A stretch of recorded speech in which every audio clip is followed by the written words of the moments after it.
it again in slow motion. Watch it again in slow motion.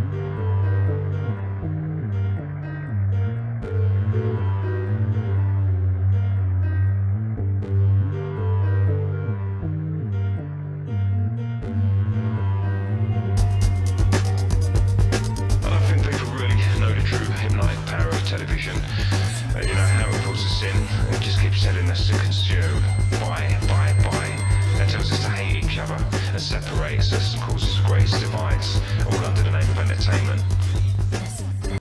Hi, I'm the OBG, and today I thought I'd just do something. This isn't part of my, it's part of my life, which I'm going to discuss here, but it isn't part of the OBG series that I'm doing on YouTube. I may put it up there, but this is for fun more than anything else.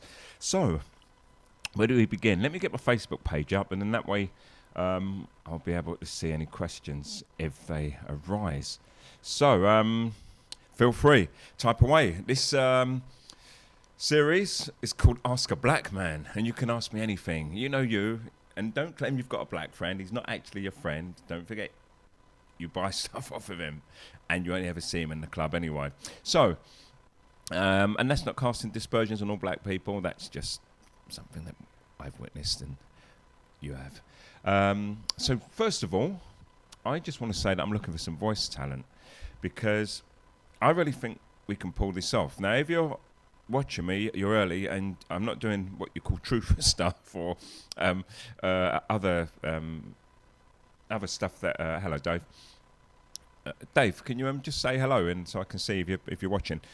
If you're expecting anything to do with law, to do with society, to do with living, self-healing, this isn't the show. So basically, I'm putting out a request because I think we can pull this off. I need about 5 actors, 5 voices, that's all. You don't have to be a professional actor. All you've got to have is willing. And that willing is to use some expression. I'm going to send a script, and the script, it's going to be a short one because this is a test script. So it's going to be like maybe 5 or 6 pages worth, short story, and I'll give you a role. In future we can discuss what role you want to play, what kind of character you want to play. But in the main, what I'll do is send a script over, and in that script you can select a character or a character that we agree on, and I want you to read those lines. And all you have to do is give it your best and read those lines with expression. Then, when I take the audio file back, I'm going to edit it and put all the responses, all the dialogue into place, put in sound effects, doors opening, footsteps, and so on, and then make a short podcast. And if it works, or when it works, then we can do a larger one. And what I'm hoping to produce, with the help of other people, is a podcast that we put out every, monthly even. If we can't make the commitments every week, which I think may be a bit much pressure for some people, we simply put out this show every month and just see if anyone bites. It may become the biggest podcast in the world, who knows? But it's mostly about the idea of getting 6 people together who never actually make contact. We do everything online, and we're making this podcast, and hopefully it can get some success, because I believe in it. But for it to work, I need some actors, I need some voice talent. So after the hi Bianca, so after this show, either send me a PM and let me know that you're interested. I don't mean just interest. I want to see what's going on. I want a copy of the script. It's like if you want to do it, let me know. And there's no pressure about professionalism here at the moment. All I want is your voice. I may say to you like, hey, what do you think you're doing? And then, I'll put a little description, you say surprised, oh, nothing, and you try and carry out those instructions and deliver, no need for Oscar-winning performances. If you think you can do a regional accent and you feel it's necessary also, because none of the characters that I'm going to create in the test script are going to have that much depth. So I've just to put men and women in, but I'm not going to say, okay, he's got a Birmingham accent and he's 45 years old, for instance. I may do it on some of the characters, say, right, this one's a professor, these are students, that's all. And then you can make the voice up. As long as you can be consistent with that voice and maintain that voice, then we can use it in future shows also. So I'm looking for actors for that. Now, moving on. Once again, this is purely for fun. I've got a little series here called Ask a Black Man, and I am he. So fire away. I'll wait.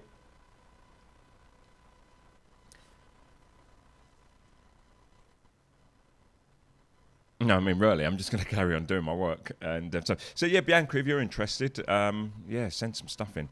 Let me know. I'd be interested to hear your voice. I know you've got character and you're creative. It might suit you, who knows. So, once again, this is going to go on a loop. Well, no, in fact, I'll just stop doing the video and you can watch it afterwards.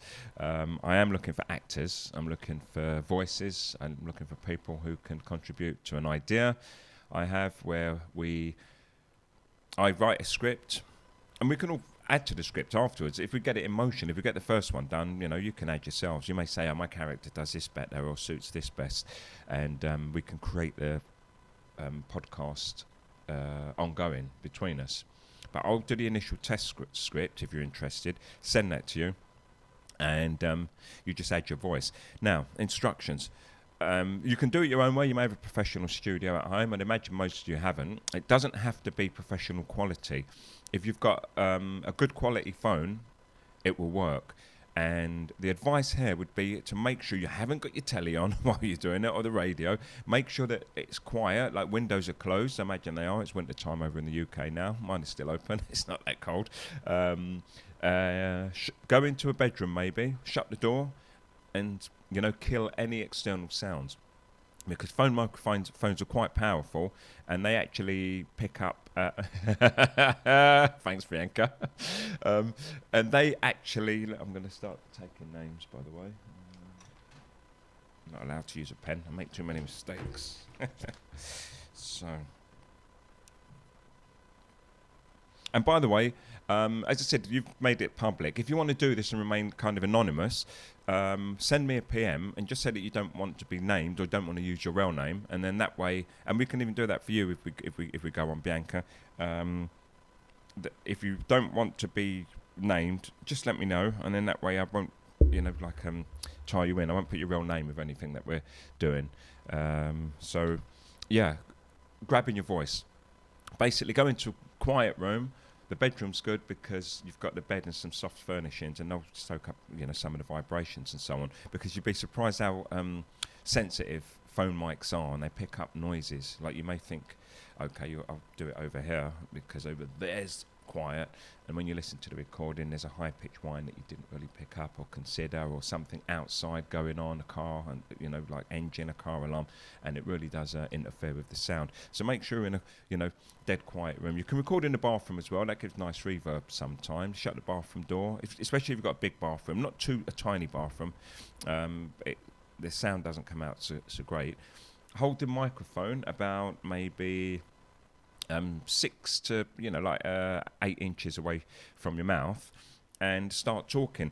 Hold the script in front of you and practice it a few times first so you can get some expression. And once again, I said it doesn't have to be perfect, but have some expression at least. Don't just be robotic. Oh yes, I think that would be a good idea.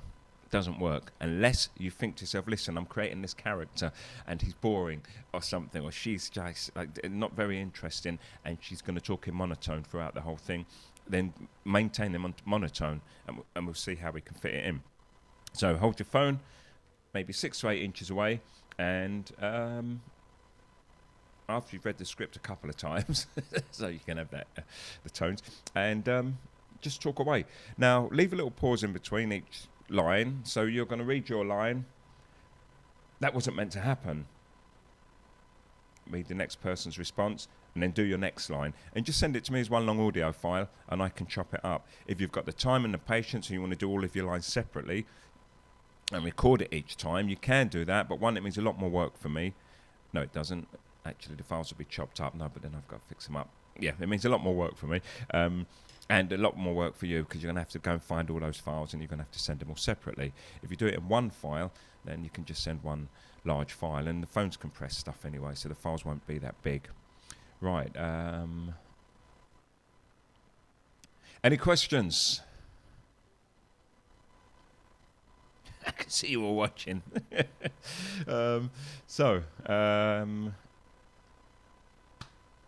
Questions. I'll tell you what I'm going to do. I'm going to throw some pictures up, some pictures of me, okay?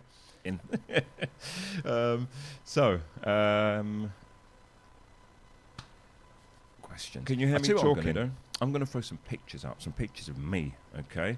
Because I'm watching me live. Let me turn the sound off on that. Okay. So, yeah, I'm going to throw some pictures up, just of me. It's not an ego thing, much. All it is just this black man and things I've done in the past. They're not that old. I'm only going back about, to 25 years old. No, younger than that. And you can ask me questions about those pictures if you need to.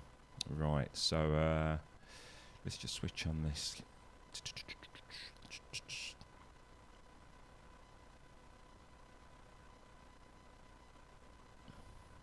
Okay, there's Fox's Sake. He'll be appearing in shows shortly. It's another character I've created. And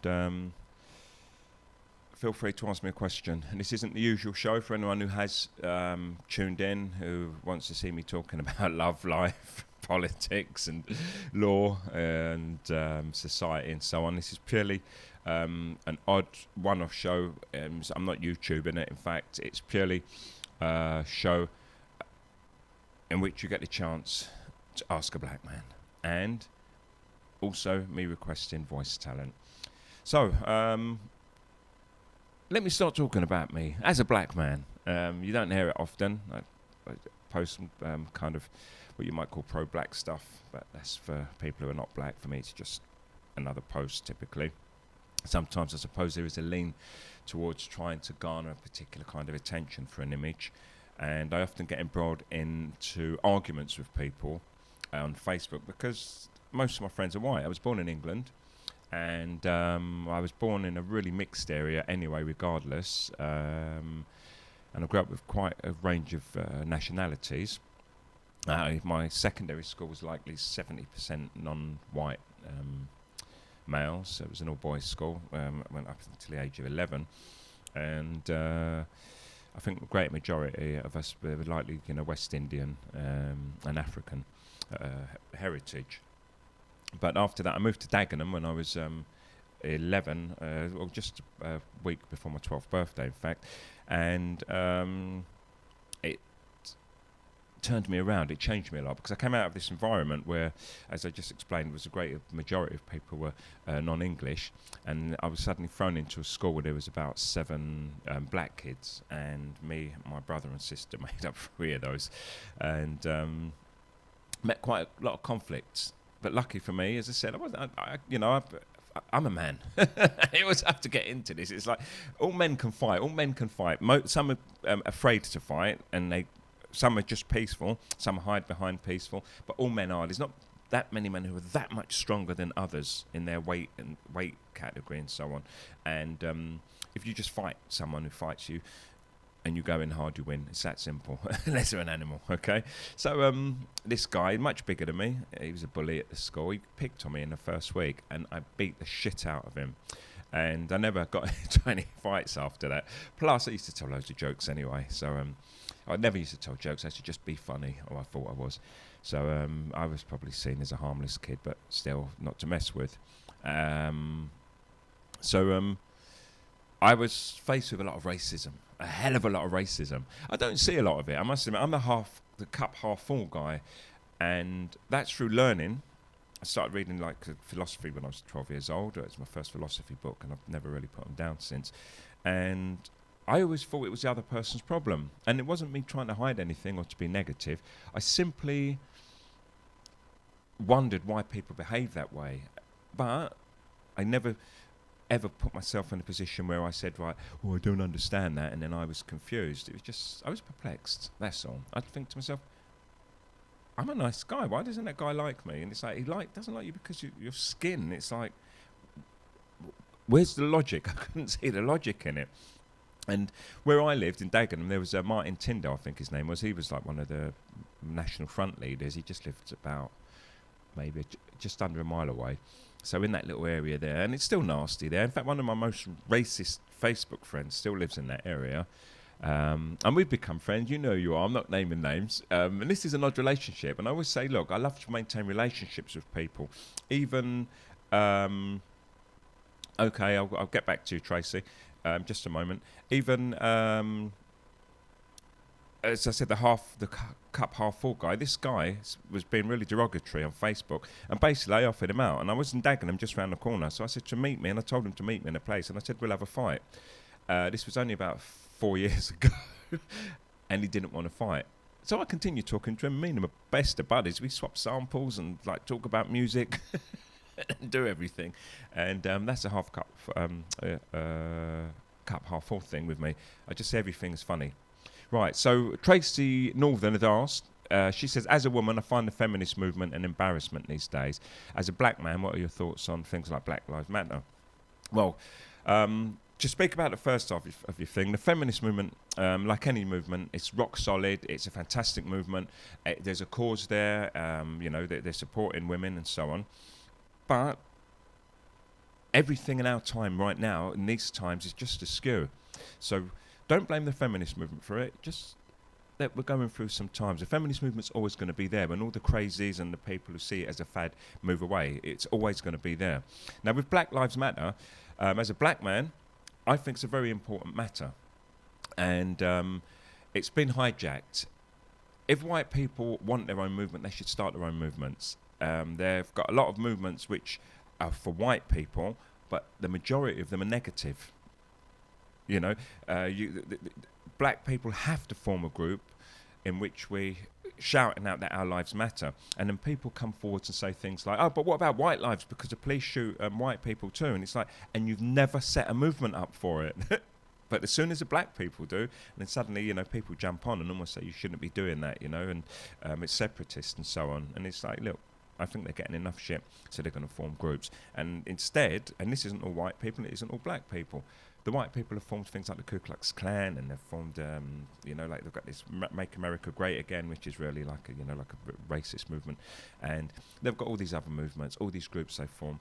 Yet there must be positive groups, and there surely are, but I don't know of them. They're not highlighted. So the Black Lives Matter is a very, very important movement. It gives a lot of black people and white people cause to take part in something that's a direct action against the violence that's being used against young black men in America at the moment. Hello, Alice. Yeah, I just had them in a folder and I threw them up. But once again, I couldn't find all my baby pictures and other stuff like that because it's not ego. There's ego in there to allow me to do it. I guess it's that, but it's not about look at me. It's like, okay, look, this is who I am. If you see anything you want to talk about or discuss, mention it. So I hope that answers your question, Tracy. Well, it did. It's an answer to your question regardless. If you want me to go more in depth or you're not satisfied with that answer in some way, simply ask another question. And these answers are important. These answers are mean it for all black people. Ellis, man, this guy, amazing. This is Ellis. In fact, he looks like so a lot of the white kids I grew up. He's a lot younger than me, Ellis, but he's part of that, like underground music scene. These boys were kicking it. They was putting on live shows and stuff like that all the time. And people like Ellis make me feel good. They give me hope because I'm like, wow, this guy's like 30 years younger than me, or close to 30 years younger than me, and me and him, we're like buddies when we see each other all the time. And I think, wow, England's great because of people like him. These young boys are open and embracing towards people like me, and I feel good. And Ellis has that power. That's the first time he's heard that, but that's what it does. And he's one of the best MCs I've seen in his age range and group range for a long time in his peer group. He started off just, casually talking on the mic. I forget what you call yourself. You don't call yourself MC. It was something else, wasn't it, Ellis? And I watched him improve over the years, and to see him perform was a wonder. So yeah, Tracy, it is the media that is the problem. Don't forget they're trying to keep us all divided. So it's not a black people thing and a white people thing, but on both sides, there I use the term. There are some crazies. There are some people who they want to fight, and they'll just join anything that they can use their aggression in. So you get young men excuse me, like the guy I mentioned earlier, I've become friends with, and I've got friends like that, and I trust them now. You know, I don't think these people are going to stab me in the back or set me up for an ambush. What they've done is they've opened themselves up and re-educated themselves, and they can accept me, even if they don't accept others still. It's a long, slow process, and I think me being around those people is good for them. Just like me, if there's something I don't like and I put myself close to that thing, then I learn to deal with it, and then it becomes a part of me. Oh, Ellis calls himself a host, by the way, which I thought was quite novel. You know, some dirty junglist drum and bass scene, and he's the host. You expect him to turn up in a tuxedo or something like that. So as I was saying, I moved to Dagenham, and you know, Dagenham taught me later, opened my eyes. As I said, I beat the bully up in the first week, and he was meant to be in the top 3 boys, so I never got any trouble. And after that, even prior to that, actually, I was seeing racism, but never truly understanding it, being excluded. Like, you know, I was playing out with some friends once, and you know, you think, oh yeah, you know, let's go over to Tony's house, and you kind of all run over to Tony's house, and suddenly Tony's mum's at the door, and she let everyone in, and she's like, you're not coming in. And I'm like, oh. And even at that age, I think it was like 11 and a half, 12, it cut me really deep, because I felt excluded, and I actually knew why. But not who she was and about racism, you know, on this massive scale. Just that she didn't let me in because I was black, and I had to walk home alone, you know, like, and think on it. So, and that happened to me a few times growing up as a young man. And as I said, my problem is not sometimes, I think, as worse as other people's when you look at it on a one-to-one basis. You know, we've all got our own problems to contend with. You can't say, right, no one's racist to you, so your life's not hard. You know, you've still got a hard life, but on a grander scale. Because if you're put upon for any reason, you know, you can go and take a holiday. Oh, I'm going to America. I'm going to, you know, you can pick a place. I have to think hard about where I'm going, really hard. Should I go to Arkansas? Oh, no, what's it like? What's it like for black people? You really think that, you know, like Arkansas as a woman, oh, you know, will I get killed or lynched, or, you know, will I get beaten up in a pub, or, you know, as a white man? You know, there's so much of the world that you can just walk to unhindered. I have to think about pubs, you know, and clubs where you... Racism, okay, let me just answer Andrew here. Andrew is one of those people who says racism is an excuse. Racism isn't an excuse. Racism can be used as an excuse, like everything else. But racism itself isn't an excuse. Racism is white superiority holding black people down after destroying their, you know, like their continent. And then there's a diaspora. These people haven't got, you know, places to go, and then the white people don't want them in the places where they live. And to say stuff like racism is an excuse, you're either highly uneducated, or like the racism that's abound, you find it easy to say things like that because of your racist attitude. You have to really think about saying things like that. Racism is an excuse. Retype it maybe, because I'll be forgiven on this one. It may just be a typo, or you didn't think before you worded it. But racism isn't an excuse. You know, people, the odd person saying it, it's like saying, you know, women, feminists are wrong. You know, they say sexism is an excuse, and no, sexism exists. And sorry to move on to sexism from racism, but sometimes some people just don't understand racism unless you give them a different example. Some women have used it as an excuse. Some black people would have used it as an excuse, but it's not an excuse in itself. You have to understand that. And by the way, I was talking about no difference of colour, and you still get problems growing up. But what you've done there, Andrew, typical, is the Me Too thing. Someone's talking about a problem. Black people have problems because they're black. And you're saying, oh, but other people have problems too because they have problems. And it's like, well, let them talk about it and we can discuss it. But allow black people to talk about their problems. You don't always have to try and dilute it by talking about other problems. That's not the whole point of the discussion. You know, you walk into because it seems like you may be a car man with some of these comments. You know, you go to the and I don't drive and I don't know cars. I'm going to have to use old models. You go to the Ford Escort Owners Club and you're talking about Ford Escorts. There's no point, you know, Andrew Wade turning up and going, oh, what about Cortinas? You know, it's not about that. That's not the discussion. And people have to stop doing that Me Too thing. Because the whole Me Too thing, I think that was regarding, rape and women, and everyone jumps on it. And it started off as a Me Too to say that people were molested too, and then it's turned into a joke, just like anything around race, where people just go, all colours matter and stuff like that. All lives matter, and it's gets twisted around and turned into a joke quite quickly because people want to hijack it, especially more than anything else, white privileged males, because they always feel excluded. And through their exclusion, they want something to fight and argue about, so they'll always jump up and defend it. And not every single white privileged male, but I'm talking about a type. They feel excluded. Every time women talk about sexism, that they jump in. Every time black people talk about race, they jump in. When people talk about being gay, when people talk about disabilities, they always talk about their problems. And it's a bit boring now.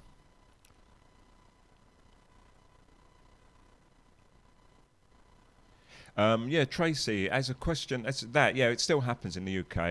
It happens, quite often. One of the biggest cases that you'd be aware of that highlighted, Steve Lawrence, got stabbed to death, by 5 racists, and their racist father and the racist police and their connections and everyone involved. And that didn't go away because of that event. Knife crime's quite high in London. They're trying to make it a black thing, but I think no one cared about the black kids, to be honest. It's just that it's kind of moved out of the ghetto, so now people are starting to take notice. Hello, we don't want no stabbings in the high street. I could get hurt, and they're taking notice. But then when you look at the figures, like in the Midlands and north of England and Scotland, even though the knife crime's gone down, the figures are still high. And when you look at the figures of things like femicide, for instance, you think to yourself, wow, the amount of men that are killing their wives, and still no one's talking about it. And suddenly they're caring about black people, young black boys killing each other, young street rats. And I'm not saying they all are. There's been a lot of innocent victims, but it seems suspicious as to why they'd care. When the figures for knife crimes and people are murdered by knives, if you look throughout the whole of England, is more or less the same anyway. I looked at the figures just about 4 or 5 days ago and had a discussion with my friend out in Chile. But about it happening now, I think England has definitely, there's an improvement, because the new generation, they probably just can't be bothered to be racist, there's a lot of flower boys out there, and, everyone's soft and apathetic, they'd rather sit there on Instagram scrolling through pretty pictures of their friends and then sending pretty pictures of themselves, and they're quite accepting, there's a pretty picture of a black boy, there's a pretty picture of a black girl, and the blacks and whites and everyone, and the, Chinese and the French and the Greek, and so on, everyone's just mixing together. In fact, about 6 years ago, I got on a train on the Underground on a Saturday night, and I just went, bloody hell, I didn't even know. It's almost as if I had my eyes closed for a couple of years and, claiming to be open. But I looked up, I went, wow. And for every group I saw of people going out for the night, it was just so multicultural. And London's always been mixed, but, when you could see these people coming from further afield, just from the station that I got on and so on, but also it wasn't like that a few years ago. You may see a group of black girls out, a group of black guys, and a white friend, or a group of white people with a black friend, or because this is about colour, so not so much nationality at the moment. But you'd see distinct groups of Greeks and Turkish and Pakistanis, whatever. But I looked up and I thought, wow, if you look at all of these groups of people, 25 and under, they've got like 10 of them, and there's 8 different nationalities there. So yeah, definitely it's improving. And the old dinosaurs, just like the old racist and sexist comedians, they're all dying out. These men at my age, a lot of them, and older, they're 55 upwards, and they're dying out because they've met strong opposition. They met very strong opposition, and it's a dated and stupid old idea. Part of the problem also is that the British Empire is still quite strong. They've got a stranglehold all over the world with the BBC, for instance. It's like you haven't got boots on the ground like armies in every country like America has, but they've got this news channel everywhere, and they can propagate all their lies as they do to us back in the UK. And it's still quite strong there. They're still putting a lot of lies out, or not telling the truth about the rape and pillaging of places like Africa and India that they've done. And then the image of the black man, which they destroyed, because it's nearly all lies. Even I believed a lot of it growing up, and I've still got to get rid of some of it. It's still prevalent in the minds of people. But this new generation, once they have kids, I think you're going to see it dissipate by quite a high percentage.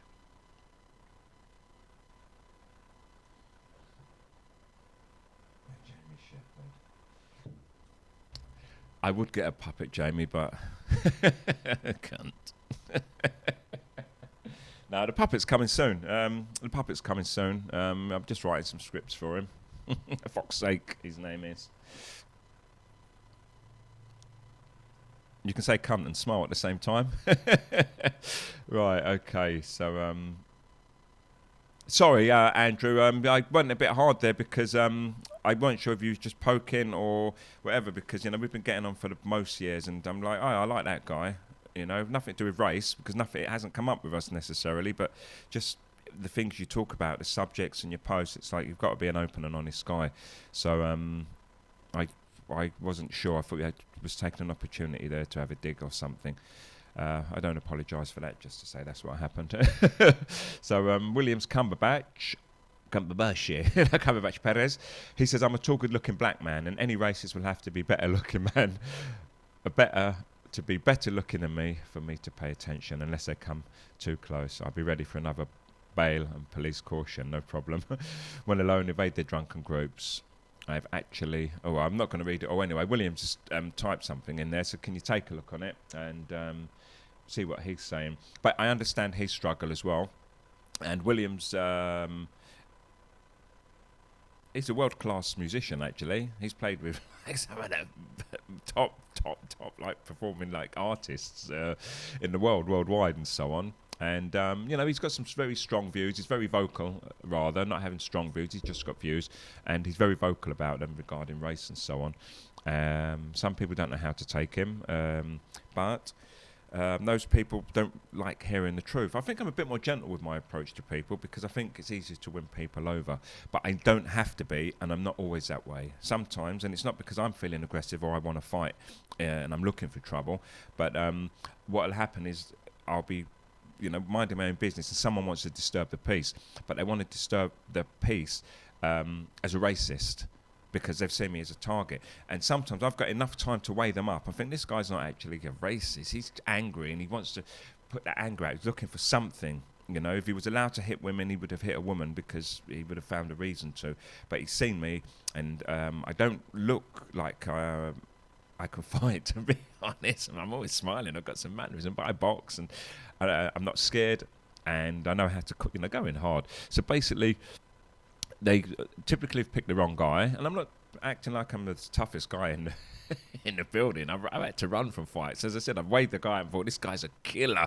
I can hit him with my hardest shot. He's gonna break me. Do you know what I mean? But I don't just run away without an insult, And if I do stay, then what I'm saying is I'll try the peace route face, first. Calm down, mate. Ask him what his issue is, and he's doing colour. I'm like, that's not really your issue, mate. I say, you're just looking for an easy target, blah, blah, blah. But I'm not an easy target. I say, what is your problem anyway? And then slowly he'll start explaining, oh, you lot, black people, and then he'll start telling me why and so on. And that next, me and him sitting down having a coffee, and he's having a little bit more understanding. Or I could just take the violence option and just, not even words, I'd say it in my head, what did you say to me? Boom. And, and then have an act of violence. We are dogs after all, we will fight sometimes, but I'm getting older. I'm 55. I'll be talking about me getting smashed by a 22-year-old sometime soon, trust me. So, right, to go back to the other thing, if you have got a question, just ask, type it in. Set up a fake account if you want to ask a tough question, and don't feel you can do it under your name. I won't go as hard as I did on Andrew, promise. So don't be afraid. I think Andrew can take it. Looking at his comment, is he a man who can take an insult or what? So, I'm looking for voice talent as well. I'm doing a small script as a test, and I want to create a podcast that's made by actors who we've never met. We just send our voices in. I'll edit it here in the studio, put it together with sound effects, make it professional, and we can put out a monthly series and hopefully grow to do something more. And let's make it a world first. Who knows? It could happen here. We could be the most popular, most noted, whatever podcast. A show made by 6 people who have never met before, and we're punting out a really good show that people enjoy listening to. So if you want to give me some voice talent, if you are interested, simply send a message, send a PM. If you want to remain anonymous, let me know that as well, so I don't mention your name when I'm talking about things.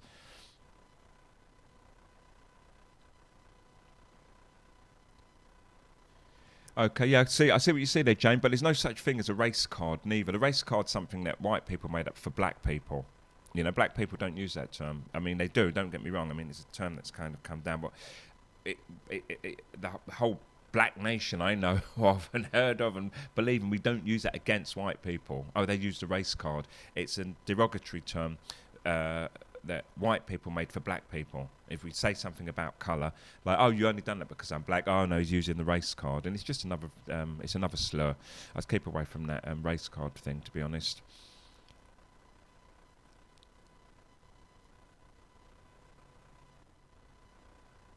But yeah, it's all an illusion. Race is new. Race is like 150 or something years old. That's all. When, you know, they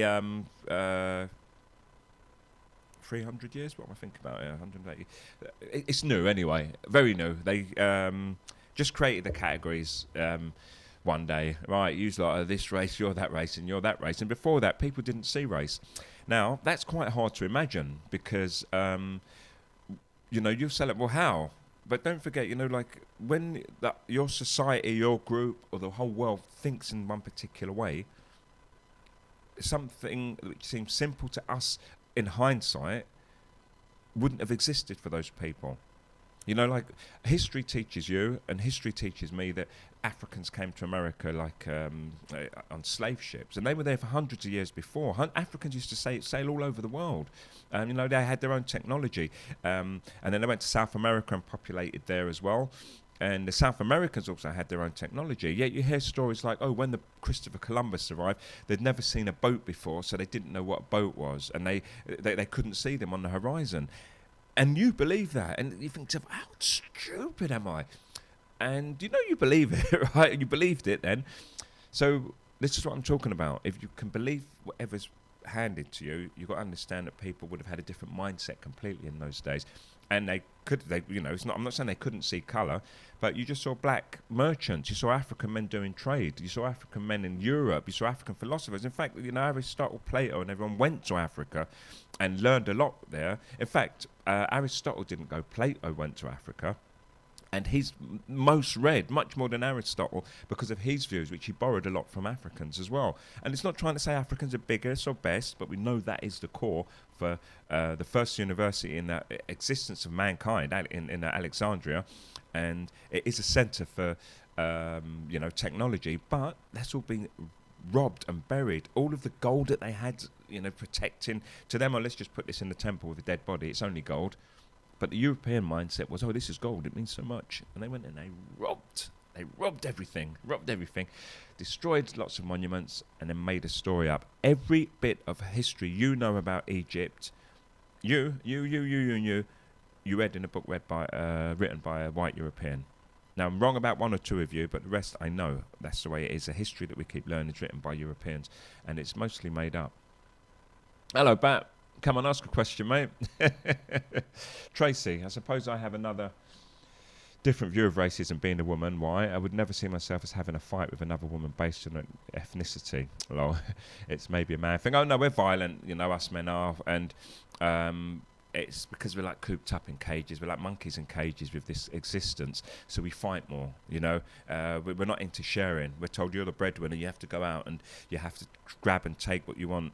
And we've just grown up with that. And history, like black history, they tell us that we were savages. And without this system and law and the ruling elite, we'd just be killing each other. Saying that, but that's not true.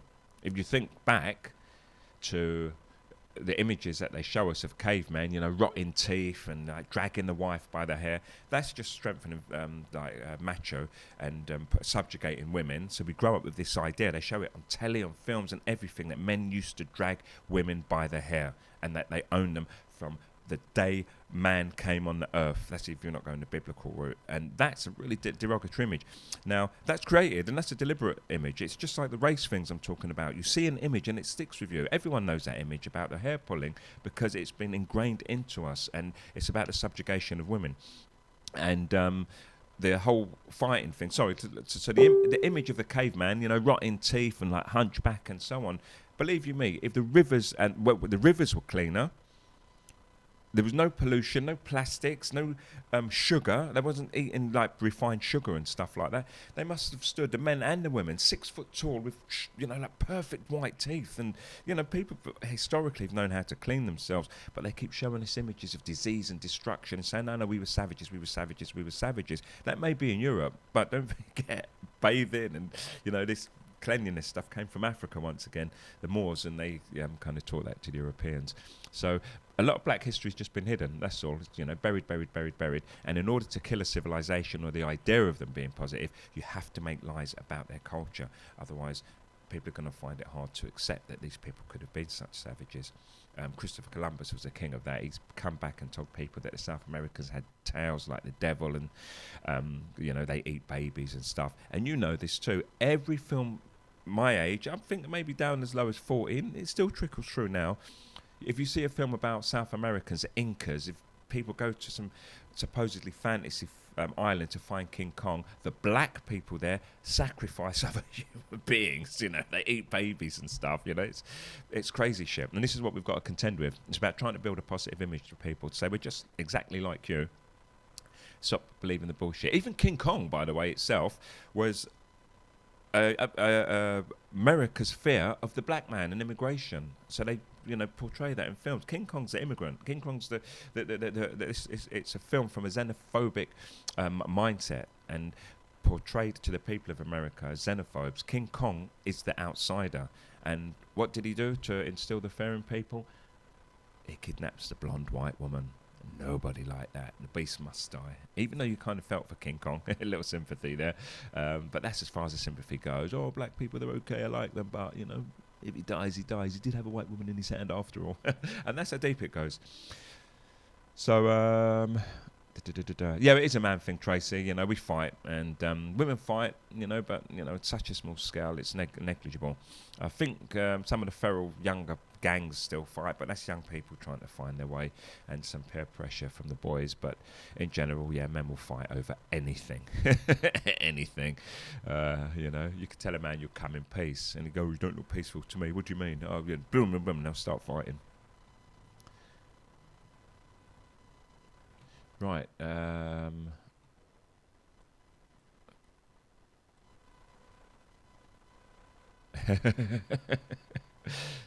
Thank you, Becky. I just got that. Right, I think I'm going to end it there shortly. Oh, yeah, New Zealand skeleton. Sorry, I'm not going to go off yet, which is interesting. Talking on history. Yeah, history's always buried. And once again, as I said, it's not just an anti-white thing. Well, I didn't say that, as I'm saying now. It's not an anti-white thing, and this is why a lot of white people find it hard to accept anything about themselves, or black people, just people, human beings, because you'll find this out about New Zealand. Even the Argentinians, battered millions of black people, killed, hundreds of thousands, in fact. Belgium, King Leopold, up to 30 million Africans he murdered. You've got to imagine, look at the size of Africa, and I'm not saying it was fully populated, but the density of the population and the fact it's so small now, they murdered millions, genocide on a scale that you can't imagine until you start reading the books. And, as people say, that's the past. We've got to keep working to work towards the future. But the people who mostly say that, they don't want to hear about the past because they know that their comfort zone, their living in comfort is due to the genocide and the fact that we're still stealing the wealth from those countries. And I've benefited from it, being in England. I had a free education, free milk. I don't drink milk anymore. It's for baby cows. I haven't drunk it ever, really. But, free education, a national health system, all that. And it's not because our government care about us. Our government don't care about us, but because they've got so much wealth, so much stolen wealth, the royal like the Queen and so on. Or she's the head of all that stolen wealth, the imperialist head. They can afford to do it. It's like they're doing you a favour, and people think it's putting a strain on the country, and it isn't. Can you imagine? You're the king, and you've just... but you're a pirate. You've plundered all of these lands and so on, and you live on a tiny little island, but you've got all your wealth spread all around the whole world. So you say to the people on your little island, we'll give you some free, we'll give you free health care, we'll give you, free education and so on. And people are going, wow, you're quite an amazing person. It's like, no, we're sheltered people. We live on this tiny little island called England, and we think it's such a great country because we get these benefits given to us, but we're savages. Our whole mindset's savage. When you leave England and you're out for a little while and you look at it, you think, Jesus Christ, even the nice English people, they're nice, you get on, but they've got this savage mindset because of the savage education. Everyone else is a filthy foreigner, I even had to get that out of my head. It took me years and years.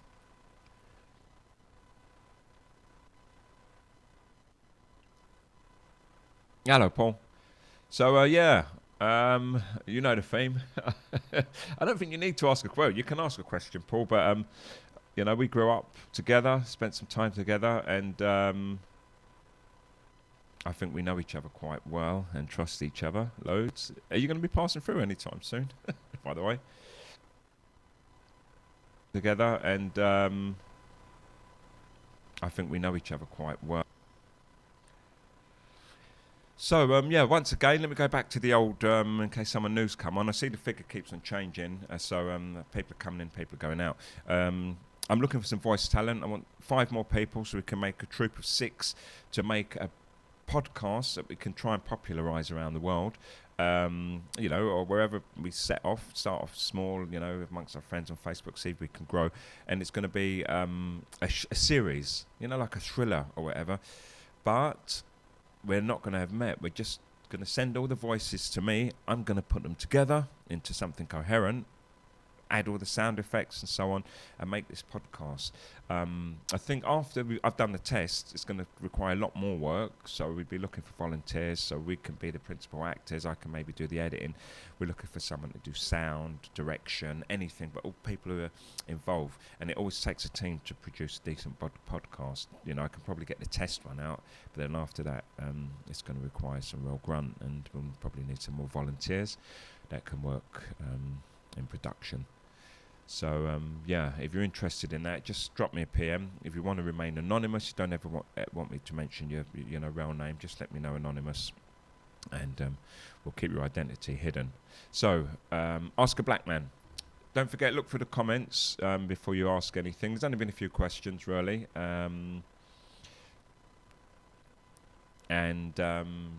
Your painting, by the way, Tracy. Click on Tracy Northen's link, and then go to her photos. I think if you're allowed in, I don't know if you can see them if you're not friends, and look for me paintings or me. I don't know what you've got written exactly, but you see paintings and look at her paintings.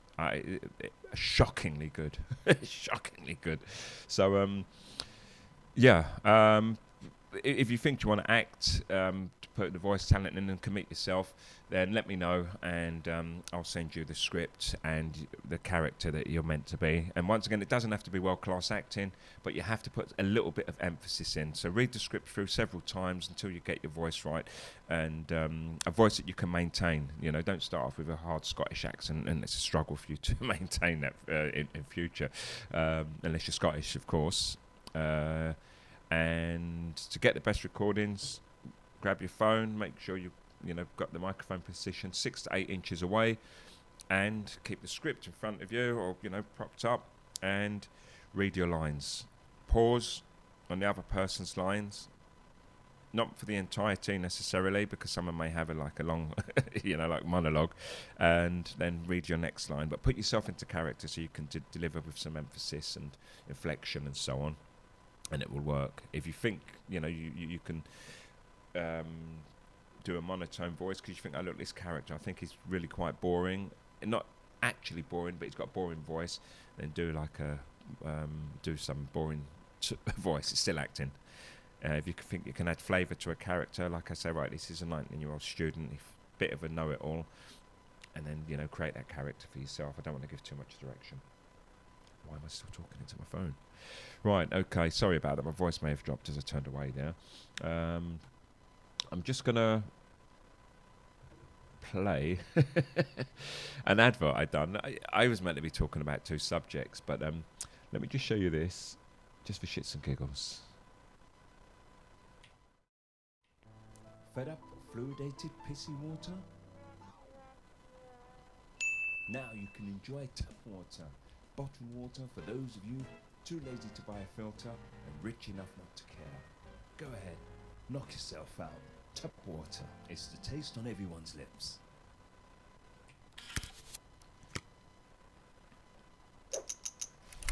Okay, the reason I showed that was because I just want to talk quickly about hypocrisy and stuff. It's not even hypocrisy because no one knows. It's not about the hypocrisy. Sorry, I had that in my head because that's why I used to think about it, and I thought I'd start off like that.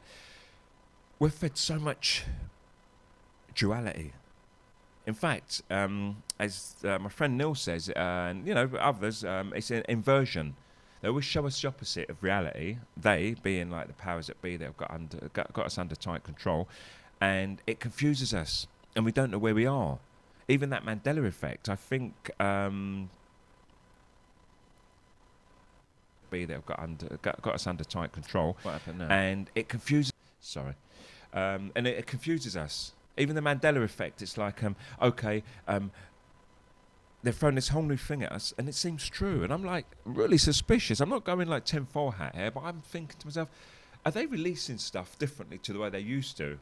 Like, have they suddenly added a new ending to the end of a famous movie, or spliced in a scene that was cut before and then re-released it on video? And so people are going, look, if you play the video, he actually says that, whereas the whole world swears, no, that didn't happen in the original movie. So there's something going on about control. But the whole hypocrisy, the idea about showing the water is that it turns out that bottled water, it's just got so many impurities in it. And not even the water just itself, but even if you keep water for any time in a plastic bottle, then a lot of the impurities from the plastic go into the water, and that's not good for you too. So we don't know where we stand. We've got all these people running around going, only drink bottled water. Tap water's not good for you. I'm 55. I drink tap water every single day.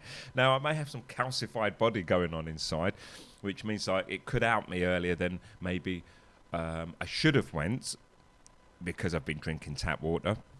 But who knows? If I go at 65 and they say if you didn't drink tap water, you would have lived till 67. Who knows? I smoke. I've indulged chemicals and exploration and so on of the body and mind. And, here I am. Obviously, it's claimed some people, but a very good friend of mine, God bless her, she used to have a go at me and my friend for smoking, and always, you're going to get cancer, you're going to get cancer. I don't even like saying the word. I think it's a spell word. I think if you say it enough times, like Candyman in the mirror, it comes and finds you. But yeah, seriously, I do believe that. And she died of cancer when she was 23 or 22, and she never smoked in her life. So I just say live your life, enjoy it. But they keep on feeding us inversion, keep on telling us the opposite of stuff. And bottled water is the biggest one for me lately, because I've been saying it for years. I've been going, water's put through some process and cleaned, but there's something in it, It's on the shelves now. It's not running through the taps and you just drink it like we did when we were kids. I drank the water in Nicaragua. I drink the water in Spain. I drink the water wherever I am, and hopefully I build up an immunity. If I get ill for the first week or so, so be it. But I've never been affected. And I'm not saying that's the same for everyone. But I don't think I'm a Superman. I don't think my body's much stronger than anyone else's. But I definitely would say that my will is. And I just think, right, I'm going to drink this water and nothing's going to happen to me. And I make it not happen. Or I play off the side effects. I think, it's just one of those days. I'm limping because I am. Nothing to do with the water. There's blood in my spit because there just is. It's nothing to do with the water. And eventually everything, balances itself out.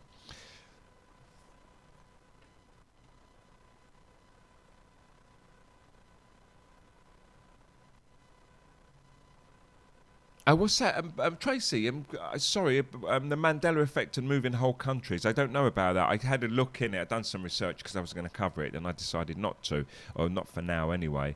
But, that's important. Now, my friend Paul as well, he talks about narcissists and narcissism ruling the world, and that's another one. That's quite important. Narcissism more than ego, and I think that's where the confusion is from a lot of people. They keep saying it's ego, but as Paul had a chat to me about, he keeps saying it's not ego, it's narcissism, and I think that's worth investigating. So I've got some notes on that. I'm going to be doing a show about narcissism probably in about 5 weeks or so.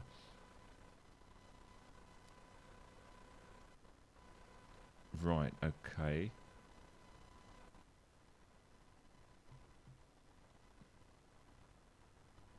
Right, as I said, I just came on quickly to ask for volunteers. I'll post that up again for volunteers. I've got a short video that I made asking for volunteers as well. I'll put that up. And I'll get the script, not ready, finished. I'll get the script started. And hopefully we can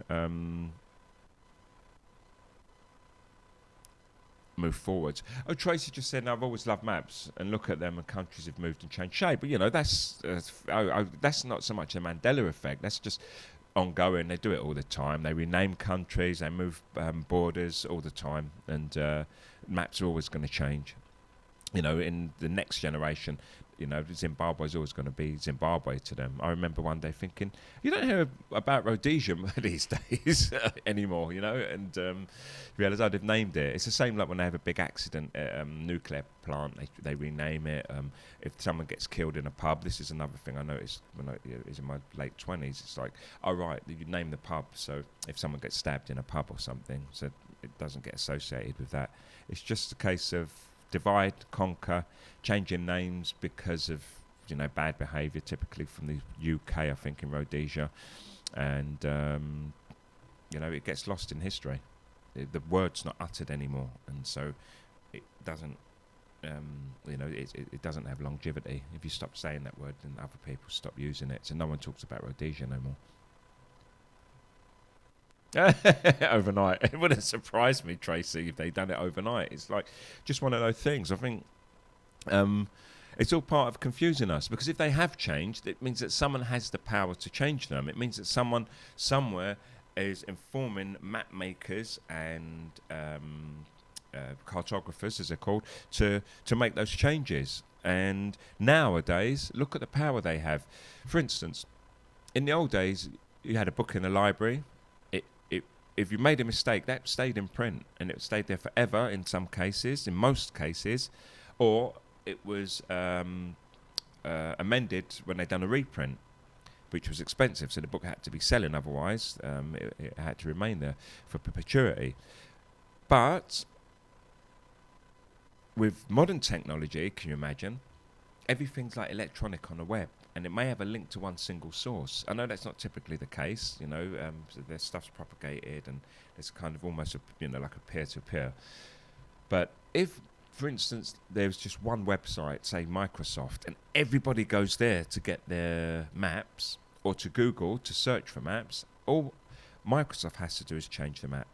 And now everyone's going to be getting that bad information.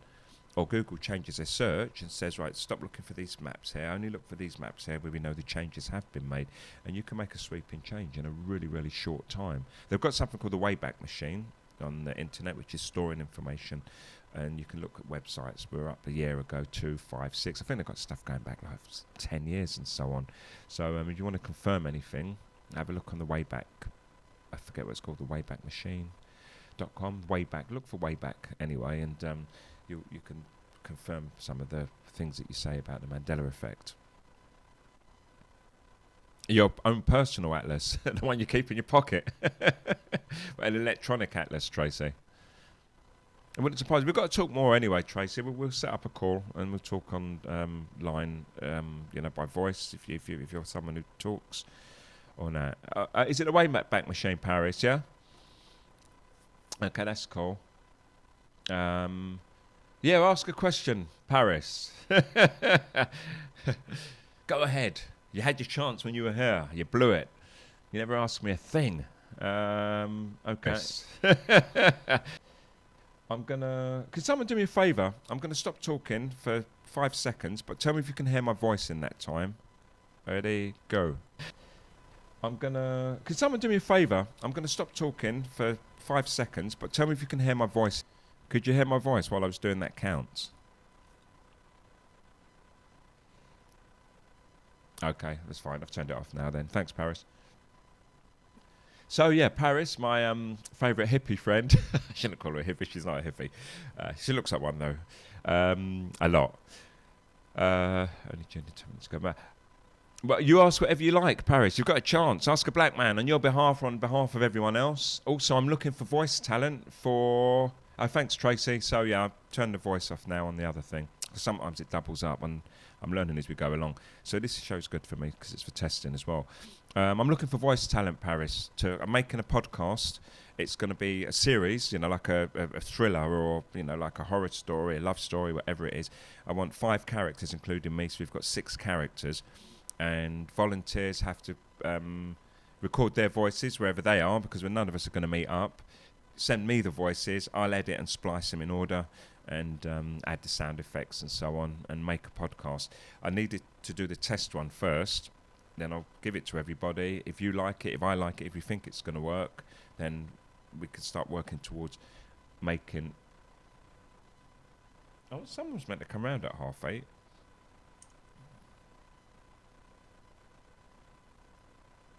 What a little shit. Never mind.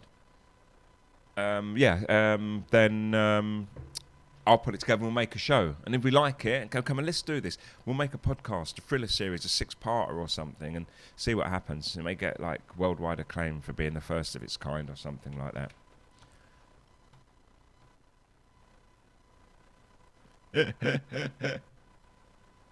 Not that kind of hippie. So, yeah, that's that. And once again, I'm not going to repeat, actually, how to record the sound. I'll make a note of that in the when this goes out after the live show. Right, so listen, I'm going to call it a day. I've been on for a while, no more questions. And thanks for listening. Thanks for your questions as well. Thanks, Tracy, Paul, Andrew, and the rest of the crew that came on. I won't go so hard on people in future. I actually learned that I have to sit in the middle on this one. Not sure, once again. I may just go as the black man, and whatever comes up, comes up. Yeah, Paris, you'd love to have your voice for a character. I already know the character I've got for you. So, listen, I'm going to sign off now. Paris, have you got time to chat? Or Paul, and Paul, rather. Just picking who's best. Or Tracy. Give us a call messenger after I've hung up, and then we can talk about a few things. Okay, take care. Thanks for listening. I'm the OBG. Love. Christ, I should have just... I don't ever have a play out. Here I am struggling. Right, end live video. Thanks for watching.